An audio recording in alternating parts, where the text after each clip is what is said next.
Hello student, welcome to chemistry class. और आज हमको पढ़ना है विलियन के अगले इम्पोर्टेंट टॉपिक और नियम के बारे में जो राउल ने दिया था।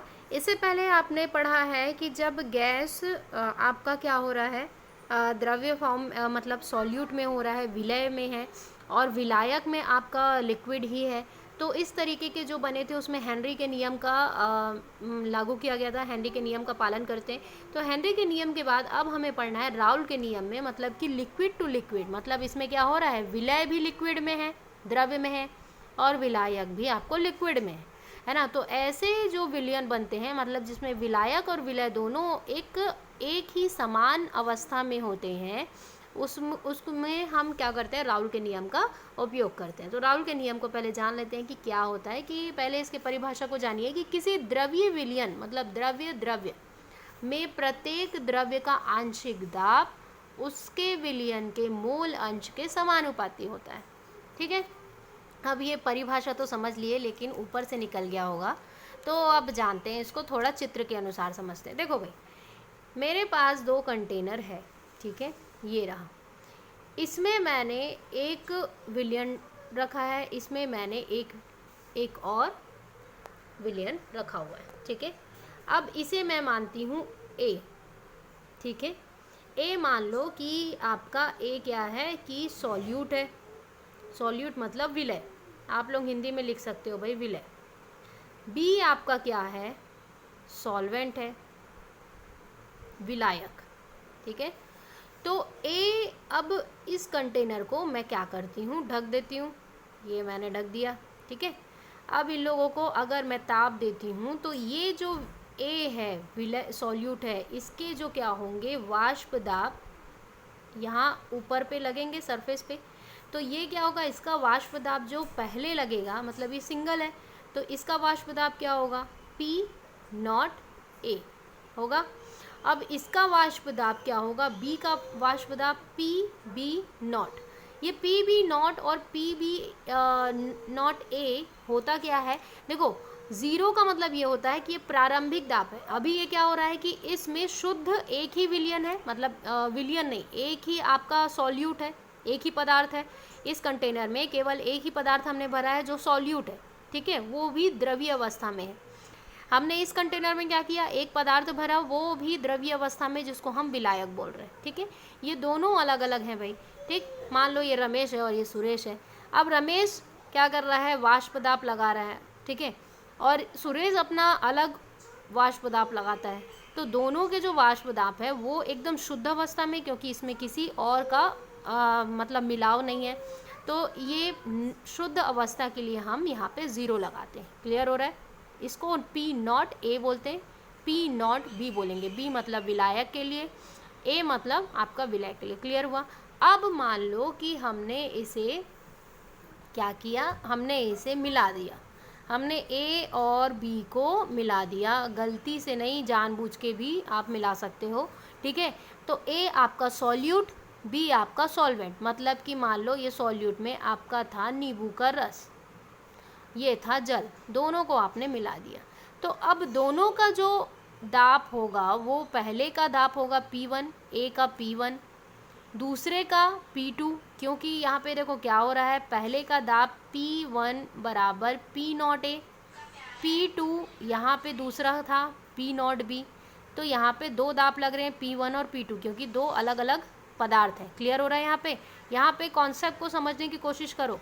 देखो क्या बोल रहा है, मैंने एक कंटेनर लिया, शुद्ध पदार्थ लिया ए, ठीक है, दूसरा कंटेनर में मैंने दूसरा शुद्ध पदार्थ लिया। दोनों के जब दोनों में किसी और चीज़ का मिलाव नहीं है, तो दोनों के दाब क्या होंगे, शुद्ध होंगे, जिसको हम प्रारंभिक दाब कहते हैं या शुद्ध दाब कहते हैं, जिसको पी नॉट ए। ए इसके लिए सॉल्यूट के लिए यूज़ हो रहा है, बी सॉल्वेंट के लिए यूज़ हो रहा है।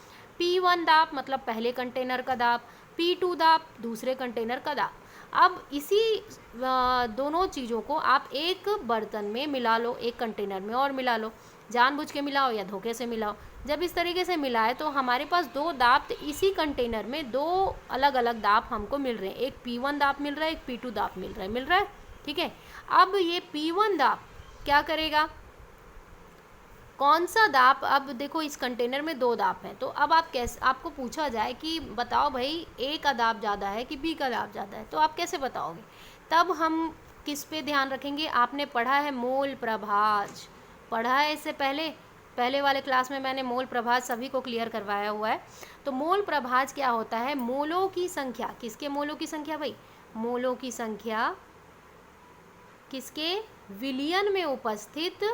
विलयन में उपस्थित सॉल्यूट मतलब विलय पदार्थ और विलायक के, क्लियर हो रहा है, सॉल्वेंट के, ठीक है। तो ये चीज़ होता है मोल प्रभाज। तो मोलों की संख्या पे निर्भर करेगा कि किसका दाब ज़्यादा है। जाहिर सी बात है, अगर नींबू रस का मात्रा आप ज़्यादा डाल दो, पानी कम डाल दो, तो क्या होगा कि इसका सॉल्यूट मतलब विलय पदार्थ का दाब ज़्यादा लगेगा, इसका अगर आप ज़्यादा डालते हो तो इसका दाब ज़्यादा लगेगा। तो इस तरीके से मोलों की संख्या पर निर्भर करता है उनका वाष्प दाब।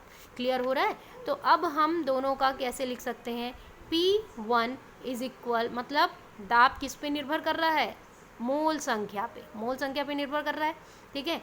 किसके मोल संख्या पे? अगर मैं दाब A की बात करूं सॉल्यूट की, तो मोल संख्या के समानुपाती होता है। दाब B की बात करूं तो ये मोल संख्या के समानुपाती होगा, ऐसा हम लिख सकते हैं। तो राउल ने यही चीज़ बोला था कि कोई भी आपका विलयन है, उसमें उपस्थित विलय पदार्थ या विलायक पदार्थ, उनके जो दाब, आंशिक दाब होते हैं, वो उनके मोल संख्या के समानुपाती होते हैं। यही चीज़ आया समझ में आपको? अब ये जब आपका हटेगा, है ना, तो ये जब आप हटाओगे तो ये बराबर में जब लगेगा तो यहाँ पे एक नियतांक लगेगा, स्थिरांक, ठीक है। तो यहाँ पे जो स्थिरांक लगेगा मतलब कि आप कांस्टेंट लगाते हो, तो कांस्टेंट आपका क्या होगा? जो इनिशियल दाब है, इनिशियल मतलब प्रारंभिक वाला, तो P0 A, क्लियर हुआ। PB के लिए आपका P is equal P0B B। तो इस तरीके से आपका क्या हो गया? दाब लगा। क्लियर हो रहा है यहाँ पे ये चीज़? तो अब इसी को राउल्ड ने बताया था, यही है राउल्ड का नियम। अब ये राउल्ड के नियम के अनुसार अगर मैं बात करूँ कि इस कंटेनर में अब टोटल दाब कितने, आपने अभी अलग अलग दाब निकाला, एक है विलय पदार्थ का, एक है विलायक का। अब कुल दाब बराबर क्या होगा? कुल दाब, कुल आंशिक दाब बराबर मतलब टोटल प्रेशर आपका क्या होगा? PT, T मतलब total, is equal P1 plus P2। तो P1 हम मान रहे हैं इसको, ठीक है, P2 मान रहे हैं इसको, तो उनके आप मान लिख दो। तो उनके मान लिखने पे आपको P0 A x A plus P0 B x B, ये हो गया आपका PT, ये हो गया आपका राउल्ड का नियम। अब ये राउल्ड के नियम के अनुसार आपके क्या बनते हैं? ग्राफ बनते हैं। तो ये ग्राफ को जानते हैं कि कैसे बनते हैं, ठीक है। ग्राफ जानने से पहले इसी को मैंने थ्योरी में लिखा हुआ है, माना दो द्रव्य के समानुपाती, दो द्रव्य एक दूसरे के समानुपाती होता है, एक व दो से मिलकर विलयन बनता है, ये तो आपको भी मालूम है। सॉल्यूट और सॉल्वेंट से मिलकर विलयन बनेगा। विलयन का जो आंशिक दाब होता है, जैसे P1 और P2 है, तो आंशिक दाब टोटल मतलब किसके बराबर होगा? PT के बराबर होता है। तो अभी हमने वही चीज़ देखा, कैसे आपका टोटल PT के बराबर ये आंशिक दाब अलग अलग सॉल्यूट और सॉल्वेंट का निकलता है। तो हमेशा याद रखना कि जो इस तरीके के विलयन होते हैं, है ना, जो विलयन राउल्ड के नियम का पालन करते हैं वो क्या कहलाते हैं? आदर्श विलयन कहलाते हैं, ठीक है। तो आदर्श विलयन का जो ये नियम है, ये कहाँ से निकला? पहला इस आदर्श विलयन में जो राउल्ड का नियम है वो बना है डाल्टन की थ्योरी से। डाल्टन ने गैस के मतलब गैस की थ्योरी दी थी, गैस, आदर्श गैस और अनादर्श गैस की, तो उसी डाल्टन थ्योरी से निकली है। दूसरा एवोगैड्रा थ्योरी से, और तीसरा है आपका डाल्टन, एवोगैड्रा और चार्ल्स। तो चार्ल्स, ये तीन नियम को जब संयोजित किया गया, मतलब संयोजन किया गया, तो हमारा बनता है राउल्ड का नियम।